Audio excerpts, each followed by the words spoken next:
नसीबा सुहेल। आज हम करेंगे 8.2 का सेकंड पार्ट। इसमें क्वेश्चन 4 और 5 क्वेश्चन 4 ही है, क्वेश्चन 5 नहीं है। क्वेश्चन 4 के तमाम पार्ट्स जो है वो कवर हो जाएंगे। ठीक है, ये देखें, क्वेश्चन 4 कंप्लीट होगा ऑल पार्ट्स के साथ और ये 100% कंप्लीट होगा इंशाल्लाह।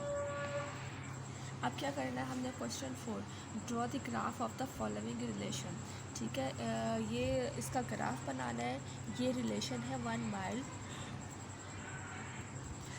माइल है, वो इक्वल है 1.6 किलोमीटर के। ठीक है, तो अब हमने x और y हमने इक्वेशन निकालनी है। इक्वेशन हम कैसे निकाल सकते हैं?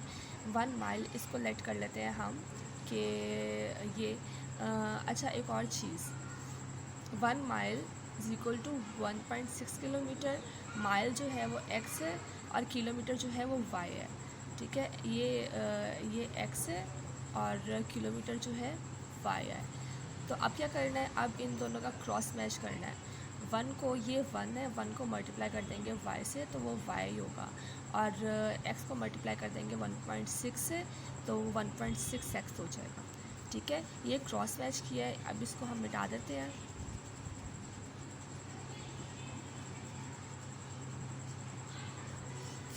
ठीक है, अब हमारी नीट एंड क्लीन हमारी इक्वेशन जो है वो हमें मिल गई है। ठीक है, यहाँ हमने लिख भी दिया है, माइल्स जो है वो रिप्रेजेंट करता है x को और किलोमीटर जो है वो रिप्रेजेंट करता है y को।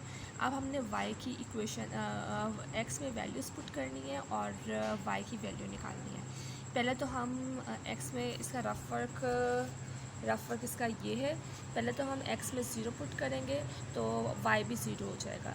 फिर हम x में 1 पुट करेंगे तो y 1.6 होगा। x में 2 पुट करेंगे तो हमारे पास 3.2 होगा।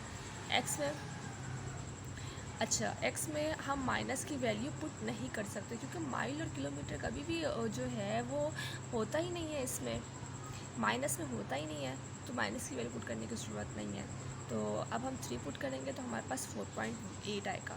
ठीक है, अब इसका ग्राफ बना लें। ये आ गया हमारे पास ग्राफ। तो यहाँ पे हमने पॉइंट्स लिए हैं। यहाँ पे जो 5 पॉइंट्स होते हैं, 1 2 3 4 5, ये जो 5 के बाद 1 डाला है, मतलब कि एक स्क्वायर जो है, एक हाफ स्क्वायर, फुल स्क्वायर तो ये होता है ना, ये फुल स्क्वायर है, नज़र आ रहा है ना आपको फुल स्क्वायर। लेकिन मैंने x एक्सिस 1/2 लिया है, 1/2 लिया है, मतलब कि इसका, इस बॉक्स का मैंने हाफ़ लिया है तो वो 1 होगा, और y स्क्वायर इसका भी हाफ़ लिया तो ये भी 1 होगा। ठीक है, मैंने हाफ़ लिया है, 1 हाफ़ बॉक्स लिया है। 1 2 3 4 ये x की वैल्यूज़ हो गई, और 1 2 3 4 5 ये y की वैल्यूज़ हो गई।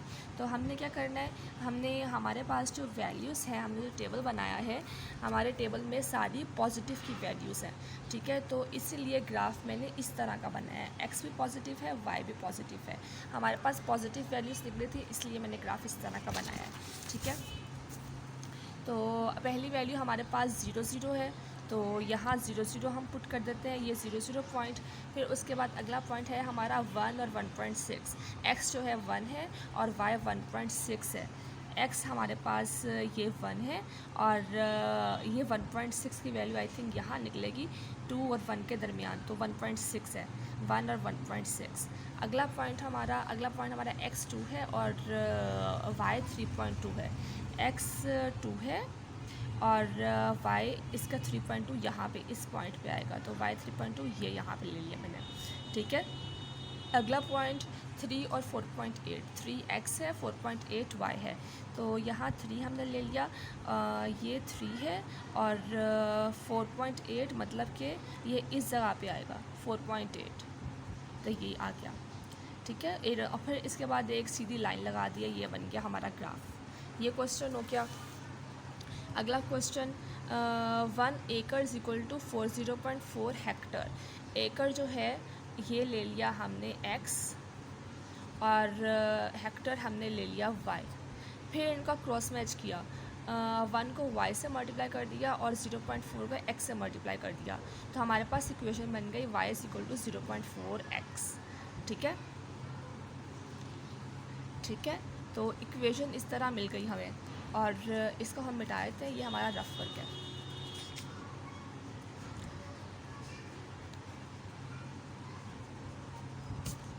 ठीक है। ये हमारा रफ वर्क है। एक एकड़ जो है वो x है और हेक्टर जो है वो y है, और इक्वेशन हमारे पास y = 0.4x निकली है इक्वेशन। और इक्वेशन इसी तरीके से निकालते हैं। मैंने बहुत सर्च किए तो मुझे ये क्रॉस मैच वाला तरीका आसान लगा इक्वेशन बनाने के लिए। तो स्टूडेंट्स ये बेहतर तरीका आप लोग इस तरीके से सीखें ताकि आपको जो है वो समझ आ सके, ठीक है स्टूडेंट्स। इसके बाद अब हमने टेबल बनाना है। टेबल बनाने के लिए रफ वर्क हमारा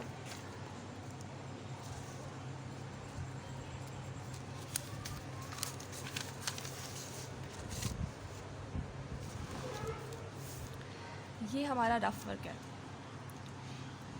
ये हमारा रफ वर्क है। 0 हमने x की जगह 0 पुट किया, y भी 0 आ गया।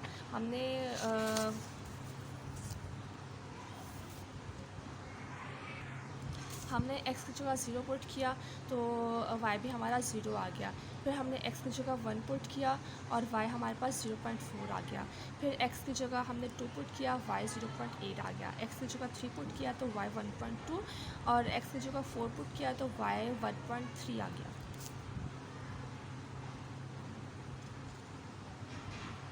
इसकी इस तरह ग्राफ हेक्टर्स और एकड़ के हमने ले लिए हैं। ये ज़मीन है, इसलिए ज़मीन का रकबा होता है, इसलिए इसको भी माइनस में नहीं ले सकते, जैसे किलोमीटर को और मीटर को माइनस में नहीं ले सकते। इसी तरीके से अब इसका ये ग्राफ बनाए, पॉजिटिव ग्राफ, यहाँ भी पॉजिटिव, यहाँ भी पॉजिटिव। यहाँ मैंने फुल बॉक्स लिया है। फुल बॉक्स में 10 शॉर्ट बॉक्स होते हैं। फुल बॉक्स लिया है, एक को 1 2 3 यहाँ लिखा हुआ है। x एक्सिस 1 स्क्वायर = 1 और y एक्सिस 1 स्क्वायर = 1। यही तो पूरी वैल्यू होती है, ये लास्ट में लिखनी होती है। तो मैंने एक पूरे बॉक्स को 1 लिया, एक पूरे बॉक्स को 2 लिया, एक पूरे बॉक्स को 3। यहाँ पे भी y एक्सिस में भी एक पूरे बॉक्स को 1, एक पूरे बॉक्स को 2, एक पूरे बॉक्स को 3, ठीक है। ओके स्टूडेंट्स, फिर हमने क्या किया, 1 को यहाँ पहले हमारी वैल्यू थी 0.4। 1 यहाँ x एक्सिस पहली रकम जो होती है वो x होती है, 1 x एक्सिस, और y जो है 0.4। तो y हमारा 0.4 हमें 4 पॉइंट्स के बाद यहाँ ये मिल जाएगा, ठीक है। और हमारा अगला है पॉइंट 2 0.8। यहाँ पे ये 2 है और 0.8 आई थिंक सो यहाँ निकलेगा, तो ये 0.8 और ये 2, ठीक है। और अगला पॉइंट हमारा है 3 1.2। 3x है, 1.2 y है, 3 और 1.2 आई थिंक यहाँ निकलेगा। तो इसको जब हम करते हैं ये पॉइंट और ये 3 है, 3 1.2, यहाँ सीधी एक लाइन खींचते हैं तो ये भी हमारा क्वेश्चन हो गया। अगला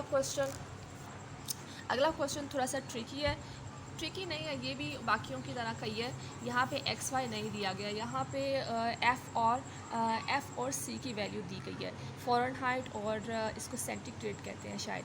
तो इसमें से अब हम क्या करेंगे, तो हमने जो है value of f at c = 0, मतलब कि f पे जो वैल्यू है वो c = 0 होगी, इज़ ऑब्टेन्ड एज, मतलब c = 0 है।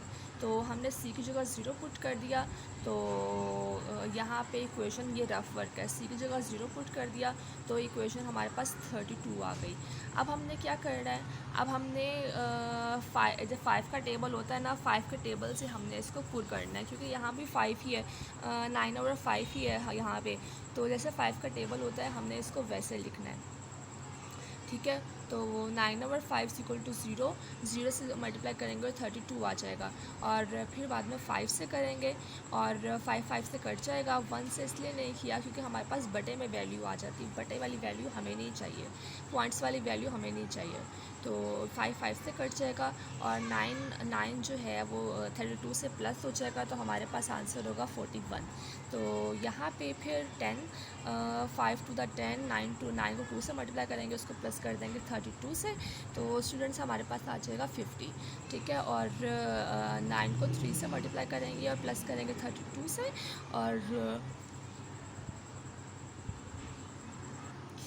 फिर वो हमारे पास आ जाएगा 59, ठीक है। अगला 9 को 20 से मल्टीप्लाई करेंगे, 5 × 5, यहाँ पर देखें 5 × 5 और 5 4 दा 20।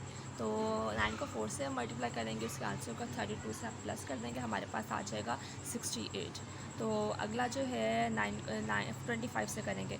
5 on the 5 5 25, 9 को 5 से मल्टीप्लाई करेंगे और आंसर को 32 से प्लस करेंगे, हमारे पास आ जाएगा 77। ये 70 नहीं है, 77 है। ये बन गया इसका ग्राफ टेबल। और ये हमने ग्राफ टेबल बना लिया। आप यहाँ लिख लें C जो है वो x है, F जो है वो y है। आप यहाँ लिख लें तो ताकि आपके लिए आसानी हो जाए। हमने इसमें पुट करते रहे हैं, हम इसमें पुट करते रहे हैं। 0 पे इसकी वैल्यू 32 थी, 5 पे 41, 10 पे 50, 15 पे 59, 20 पे 68। ठीक है, तो हमने वन बिग स्क्वायर लेना है। ये वन बिग स्क्वायर हमें 5, 10, 15, 20 वन बिग स्क्वायर ले लिया हमने। और यहाँ पे बिग स्क्वायर हमने 10, 20, 30, 40, 50, 60, 70, ये 70 तक मैंने ले लिया। तो अब हमने क्या करना है, अब हमने x जो है वो 0 है और y 32 है, 32 डिग्री। s 0 है और y जो है 32, यहाँ पे इसकी वैल्यू आएगी 0, 32 डिग्री। ठीक है, 0 जो है x एक्सिस है और 32 जो है वो y है। ठीक है, 32। और इसीलिए पॉइंट ये x एक्सिस तो ये होता है ना, और y ये होता है, तो y की 32 है, इसलिए हमने पॉइंट y पे निकाला है। ठीक है, और आगे करेंगे हम 541। तो 5 मतलब नीचे वाली वैल्यू x जो है वो 5 है, x जो है 5 है और डिग्री हमारे पास 41 है, तो ये यहाँ से यहाँ मिलेगी, ये पॉइंट यहाँ आ गया, तो 541 ये पॉइंट आ गया। ठीक है, अगला क्वेश्चन हमारे पास अगली वैल्यू है 10, 50, मतलब x एक्सिस का 10 और इनका 50। ठीक है, तो 10, 50 वैल्यू हमारे पास आ गई। x एक्सिस का 10 होगा, 50 y एक्सिस का होगा। ठीक है, आगे 10, 50, आगे 15, 90, मतलब x एक्सिस का 15 और y का 59। तो x एक्सिस का यहाँ पे 15 और y एक्सिस का क्या था 59। तो 59 यहाँ पे इस जगह पे होगा 59, ये यहाँ पे वैल्यू आ गई है। ठीक है, 59, तो 15 और 59 ये आगे समझ। और x एक्सिस का 20 और y का 68, यहाँ पे ये 20 ले ली हमने x एक्सिस की, और y का 58 यहाँ पे आएगा, तो ये वाली वैल्यू जाएगी यहाँ पे 58 आएगा। 20 और 68, ये ग्राफ की समझ आ गई आपको। अगला करते हैं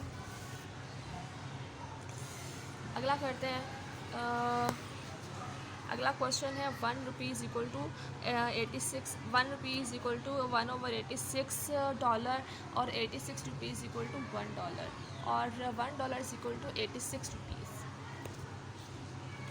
ठीक है, और अब हमने क्या करना है, अब हमने यहाँ पे भी इसकी इक्वेशन निकालनी है।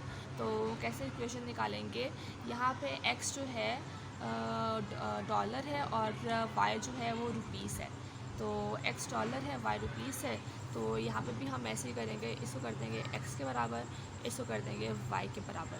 तो 1 को y से मल्टीप्लाई करें तो यहाँ y ही आएगा, x को इससे मल्टीप्लाई करें तो 86x आ जाएगा, 86x। तो ये हमारे पास आ गई इक्वेशन। ठीक है, अब क्या करना है, हमने अब इसमें वैल्यूज़ पुट करनी है। ये नीचे वैल्यूज़ पुट की हैं, हमने इसमें वैल्यूज़ पुट करनी है। ठीक है, तो x की जगह 0 पुट किया तो y भी 0 हो गया, x की जगह 1 पुट किया तो y 86 हो गया, x की जगह 2 पुट किया तो y 127 हो गया, x की जगह 3 पुट किया, इसको मल्टीप्लाई करना है आपस में, x की जगह 3 पुट किया तो y जो है 86 आ गया। तो ये वाली वैल्यूज़ जो हैं आपको मिल गई। ठीक है स्टूडेंट्स, ये वाली वैल्यूज़ आपको मिल गई अल्हम्दुलिल्लाह। तो अब इनका टेबल बनाना है। ये रफ़ वर्क होता है, ये हमेशा रफ़ वर्क होता है। तो हमें टेबल बनाना है। 0 पे y भी 0 है, 1 पे y 86 है, 2 पे y 127 है, 3 पे y 258 है, इस तरह चलता जाएगा। अब इसका ग्राफ देखते हैं। ये रहा इसका ग्राफ। ठीक है स्टूडेंट्स, तो यहाँ पे जो है 1 टेबल इज इक्वल टू 1 है, 1/2 टेबल इज इक्वल टू 1 है। एक्स एक्सिस का यहाँ लिखा नहीं हुआ मैंने, आप लिख लीजिएगा। यहाँ पे 1/2 टेबल जो है वो 1 है और ये भी 1/2 बॉक्स जो है वो 86 है। तो जो जो वैल्यूज़ लिख दी थी 86, 127, 258, 344 मैंने वैसे ही लिख दी है। तो 1 मिलता है 86 से यहाँ पे, और 2 मिलता है 172 पे यहाँ पे, और 3 मिलता है 258 पे यहाँ पे, और 4 मिलता है 344 पे यहाँ पे। तो इस तरह इनकी स्ट्रेट लाइन बनाई है। ठीक है, ये ग्राफ देख लें, इस तरह स्ट्रेट लाइन बनाई है। पॉजिटिव वैल्यूज़ थी इसलिए ग्राफ भी इतना ही लिया है। ये भी पॉजिटिव है, ये भी पॉजिटिव है, तो ग्राफ भी इतना ही लिया है। तो इसकी नेगेटिव और नेगेटिव की ज़रूरत ही नहीं पड़ी, आपका ग्राफ पॉजिटिव है। ठीक है, thank you for watching my video. अगली वीडियो में मिलते हैं। Please subscribe and like and comment on my video. तो थैंक यू, अल्लाह हाफिज़।